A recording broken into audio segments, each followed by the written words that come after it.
You get a TCL, and you get a TCL, and you get a TCL. Wait, what? A phone? Yes, TCL, makers of inexpensive, high-quality TVs. Disclaimer, I own a TCL 4K Roku. Well, they've entered the smartphone market under their own name. Let me say this, as far as displays go, if I put a $1,400 phone in front of you and the TCL 10 Pro, you'd be hard-pressed to tell me which one was the more expensive device. Fortunately for you, I'm not hard-pressed to tell you how good this phone is. TCL definitely gets some TLC from me. Because I don't want no scrubs. Really? No. You're not aware that's a TLC song? In the world of marketing, much like that clip you just saw, the TCL Pro is squarely in other guys' territory, but that doesn't mean it can't be the hero of your story. But first, if you've checked out and liked our videos here, please hit us with that thumbs up, hit that subscribe, and click on that notification bell to get all the latest updates when we upload new content. Today, we're going to actually do an unbox. I went over this phone in my unboxing video, the specs and everything. You can watch that here. So today, we're going to really focus on the hardware and user experience.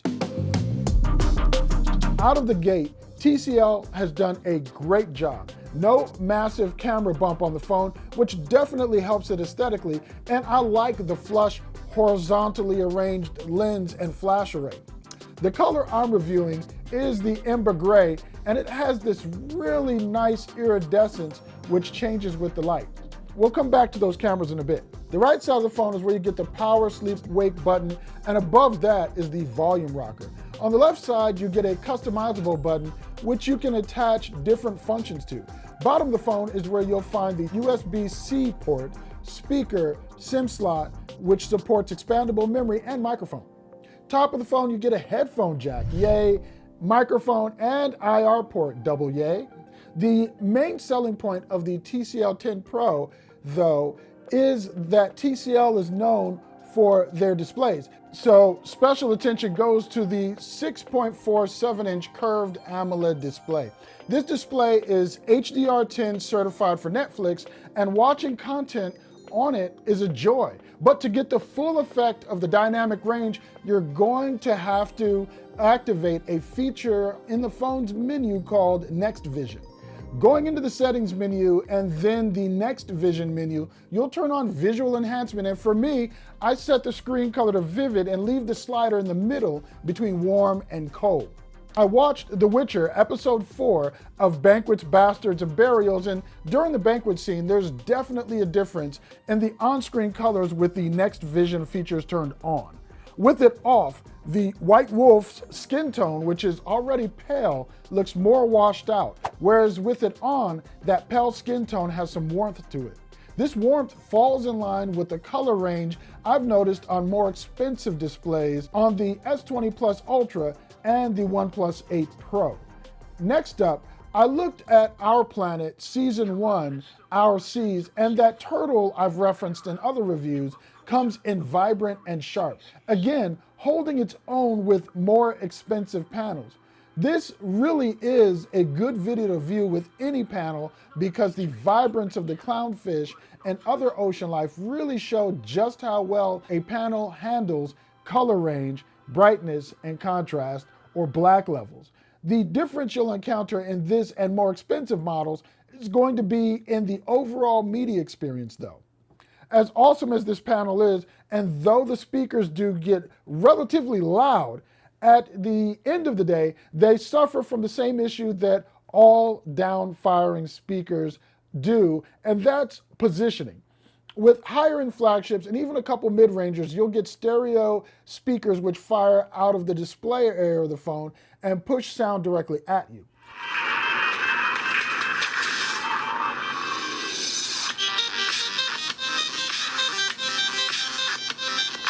That said, let me reiterate that the speakers get plenty loud, so you're not going to be missing out on any sounds for lack of volume.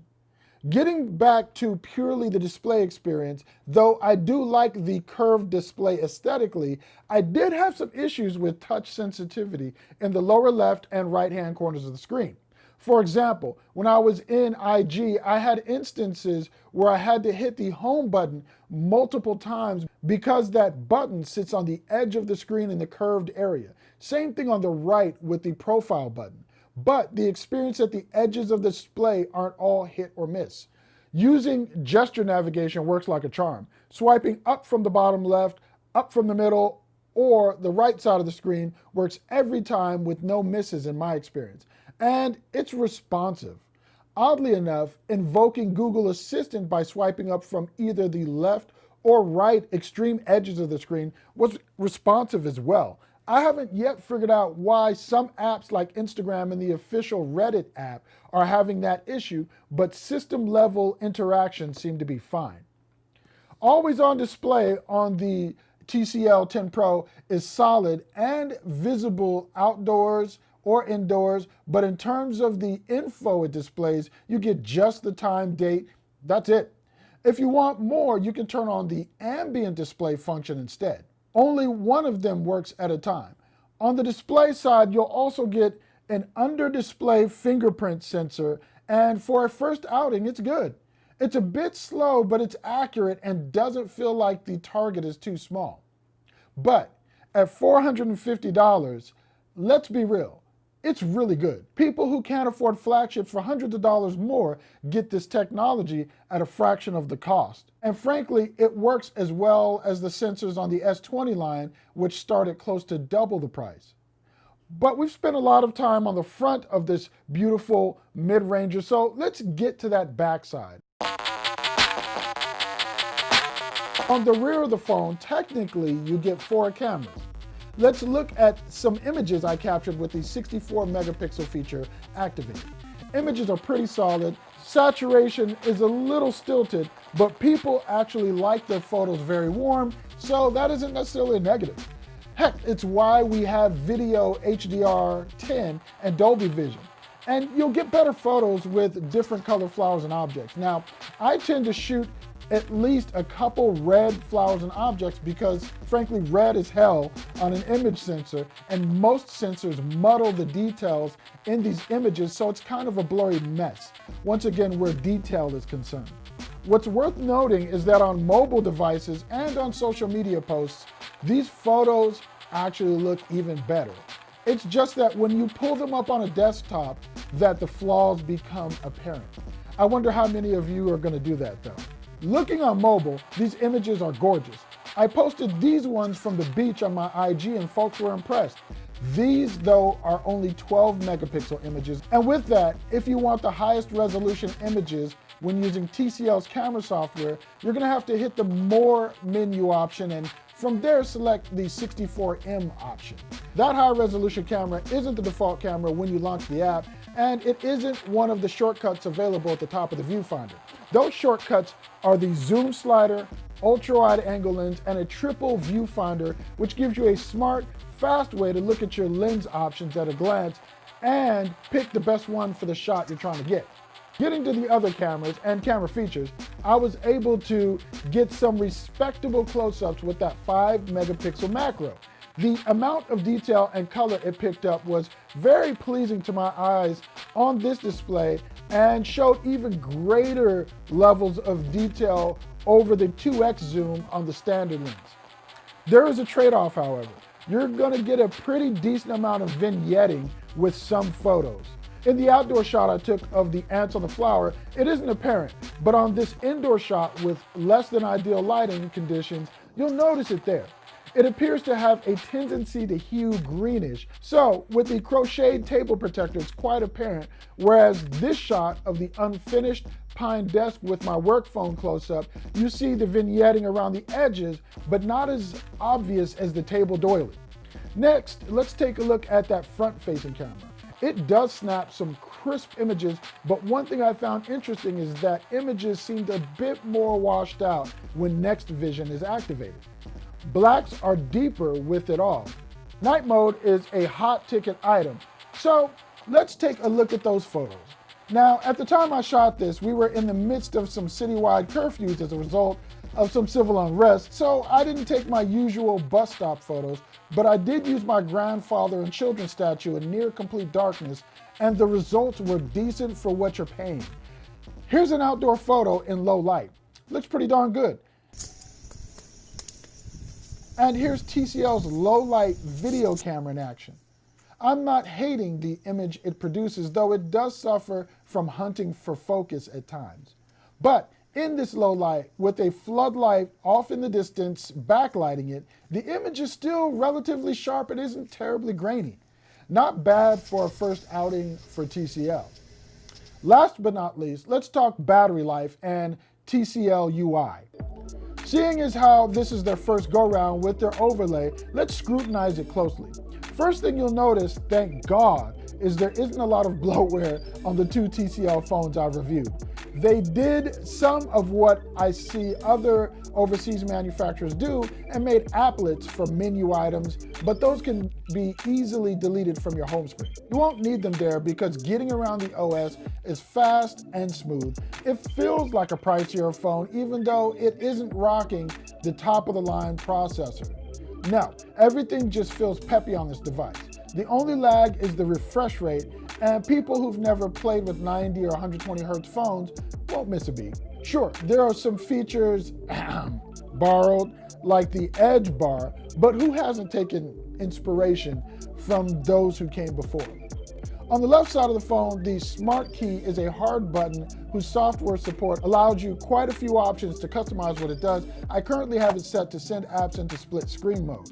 One of the neat little features of the TCL UI that I really enjoyed was the way it handles folders in the home screen.